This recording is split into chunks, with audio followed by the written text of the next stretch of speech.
જય માતાજી મિત્રો, પુષ્પાની રસોઈમાં તમારું સ્વાગત છે। આજે આપણે આટા ભેળી બનાવવાની છે। તેના માટે એક બાઉલ લઈ લીધું છે અને દૂધ લઈ લેવાનું છે। 1 કપ જેટલું નવશેકું ગરમ દૂધ લેવાનું છે। આજે આપણે ઈસ્ટનો ઉપયોગ કર્યા વગર હોમમેડ આટા બ્રેડ બનાવીશું। દૂધ એટલું ગરમ હોવું જોઈએ કે તમે આંગળી નાખો તો તમને જરા પણ દજાવાય નહીં, તેટલું ગરમ હોવું જોઈએ। ના બહુ ગરમ અને ના બહુ ઠંડુ એવું दूध गरम होवुं जोईए। अने 1 चमची जेटलुं मैं विनेगर एड कर दीधुं छे। विनेगर एड करीने तेने सरस मिक्स करी लीधुं छे। एने 5 मिनिट माटे ढांकीने आपणे मूकी दईशुं। त्यां सुधी आज आपणे ओवन वगर ब्रेड बनाववानी छे। तेना माटे एक जाड़ा तळियावाળી कढ़ाई लई लीधी छे। हवे तेमां आपणे मीठुं लई लईशुं। बेक करवा माटे मीठुं एड कर देवानुं छे। मीठाने सरस आपणे आ रीते पाथरी दईशुं। अने कोईपण स्टेन्ड होय तो तमे स्टेन्ड लई शको छो। मैं डिश लीधी छे, नानी एवी डिश में मूकी दीधी छे अने तेने आपणे गरम करवा मूकी दईशुं जेथी प्रीहीट थई जाय। आँच फास्ट ज राखीशुं।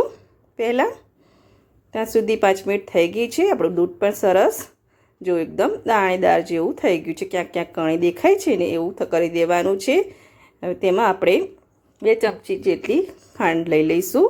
पाउडर शुगर ने खांडने एक चमचामां पीसीने तेनो पाउडर बनावी दीधो छे। ते लई लीधुं छे। અને 2 ચમચી જેટલું મેં તેલ લીધું છે। તેલ કોઈ પણ ફ્લેવરવાળું ના હોવું જોઈએ। તેને સરસ પહેલાં મિક્સ કરી લઈશું।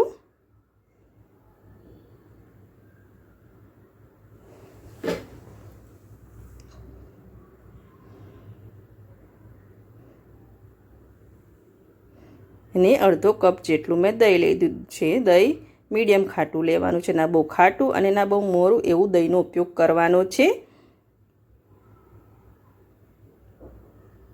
खांड तमे 2 चमची जेटली लेजो। मैं 1.5 चमची लीधी हती पण थोड़ी मोरी पड़ी हती मारे ब्रेड, एटले तमे 2 चमची लेजो आ मेजरमेंटथी। ते क्रीमी टेक्सचर थई गयुं छे त्यां सुधी आपणे मोल्ड लई लईशुं। मोल्डने तरस तेलथी ग्रीस करी लेवानुं छे। आ रीते तमारे बटर पेपर लेवुं होय तो आ स्टेज उपर नीचे लगावी लेवानुं। हूँ तेल लगावीने ज राखवानी छुं। अने घऊंनो लोट लई लईशुं। 1.5 कप जेटलो मैं घऊंनो लोट लीधो छे। रोटलीनो लोट आवे छे ते ज लीधो छे। 1.5 कप लीधो छे। मीठुं लई लीधुं छे स्वाद अनुसार। अने बेकिंग पाउडर लीधो छे। 1 चमची जेटलो बेकिंग पाउडर लेवानो छे। सरस तेने चारी लईशुं। दूधना मिश्रणमां चारी लेवानो छे। आ रीते चारीने ज एड करवानो छे। चारीने लई लीधो छे। हवे कटअप करीने मिक्स करवानुं छे। અને જો ઠીક લાગે તો આપણે આગળ દૂધ લઈશું। પહેલાં મિક્સ કરી જોઈશું। જરૂર લાગશે તો આપણે થોડું દૂધ એડ કરવાનું છે। અડધા કપ જેટલું દૂધ એડ કરવાનું। તમારે જેટલી જરૂર પડે એટલું લેવાનું। લોટની ક્વોલિટી પર જાય છે, દૂધની જરૂર પડે છે। મેં અડધા કપ જેટલા દૂધનો એડ કર્યો છે અને મિક્સ કરી લીધું છે। કટઅપ કરીને જ મિક્સ કરવાનું છે, ઓવર મિક્સ નથી કરવાનું। મિક્સ કરી દીધું છે। જો કટઅપ કરીને મેં આવું થીક જ રાખવાનું છે બ્રેડ માટે બેટર। જો આ તે ચમચામાં લઈએ અને 1-2 સેકન્ડ રહીને પડે એ રીતે બનાવવાનું છે। આપણે કેકનું બેટર હોય છે રિબિન કન્સિસ્ટન્સીમાં તેવું નથી રાખવાનું। થઈ ગયું છે બેટર આપણું રેડી બ્રેડ માટેનું। હવે ઈનો લઈ લઈશું।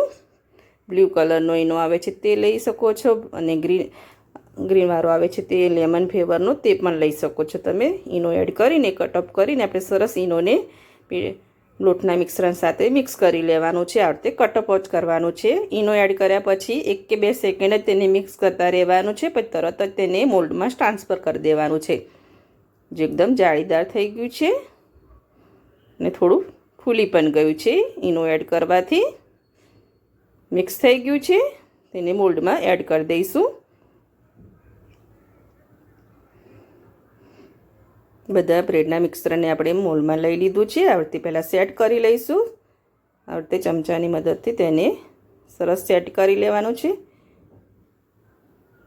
અને 2 થી 3 વાર આમ ટેપ કરી લઈશું જેથી સરસ સેટ થઈ જાય। થઈ ગયું છે। હવે કઢાઈ હીટ કરી છે તેમાં મૂકવાનું છે પણ તે પહેલાં આપણે તલ લઈ લઈશું ગાર્નિશિંગ માટે।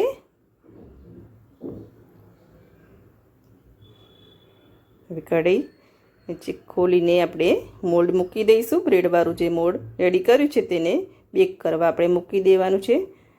50 થી 55 મિનિટ જેવો સમય લાગે છે। વચમાં એકવાર તમારે ચેક કરી લેવાનું ટૂથપીક નાખીને અને જો બાકી હોય તો ફરીથી 5 મિનિટ મૂકી દેવાનું। મેં ટોટલ 55 મિનિટ લાગી હતી. મેં 45 મિનિટે ચેક કર્યું હતું તો થોડી બાકી હતી અને ફરીથી મેં 10 મિનિટ મૂકી દીધું હતું. જો સરસ બેક થઈ ગઈ છે, ઉપરથી ફૂલી પણ ગઈ છે. અડધી ટોપસીસ નાખીને આપણે ચેક કરી લેવાની. બધી સાઈડ જો ક્લીન નીકળી છે એકદમ, એટલે આપણી બ્રેડ સરસ બેક થઈ ગઈ છે. બધી સાઈડે ચેક કરી લેવાની. આંચ એકદમ સ્લો કરી દેવાની મૂકતી વખતે. તેને મેં સ્ટેન્ડ ઉપર લઈ લીધું છે જેથી નીચે પણ હવા અડે અને નીચેથી બ્રેડ પણ સરસ આપણી ઠંડી થઈ જાય. હવે પહેલાં ઉપરનું સરફેસ ડ્રાય ના થઈ જાય તેના માટે આપણે તેલ લગાવી લઈશું. તેલ લગાવીને કોટન કપડાથી તેને ઢાંકીને મૂકી દઈશું. તેને ઠંડી કરી દઈશું 15 મિનિટ માટે. ઠંડી થાય પછી તેને કાઢીશું. પહેલાં હવે એને ઢાંકીને મૂકી દઈશું કોટન કપડાથી. નીચેથી આપણે જારી રાખી છે જેથી હવા અડે અને બ્રેડ ઠંડી થઈ જાય. 15 મિનિટ જેવી થઈ ગઈ છે. જો સેટ થઈ ગઈ છે. હવે તેને કાઢી લઈશું બહાર. આ રીતે ચપ્પાની મદદથી બધી સાઈડ ક્લીન કરી લઈશું અને પછી ડીશમાં તેને ટેપ કરીશું. આ રીતે ટેપ કરશો. જો બટર પેપર એડ કર્યા વગર પણ આપણી સરસ બ્રેડ નીચેથી ખુલી જાય છે અને એકદમ સોફ્ટ બની છે આપણી બ્રેડ. હું તમને બતાવું.